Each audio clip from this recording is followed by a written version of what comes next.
ఏదో ఏదో అవుతున్నది, గుండెల్లో గుబులు పుడుతున్నది, కొత్తగా మతి చెడుతున్నది, వలపు తలుపు తడుతున్నది.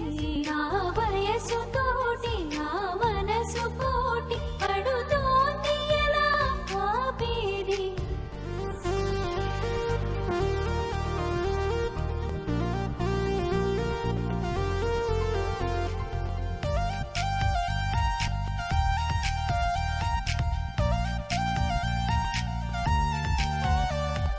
కనుల ముందున్న తన కోసం కలలు వెతికేను ప్రతి నిమిషం, ఎదురు పడుతున్న ఎద కోసం కబురు పెడుతుంది మధుమాసం. పొరపాటు పడక తన దారి నడక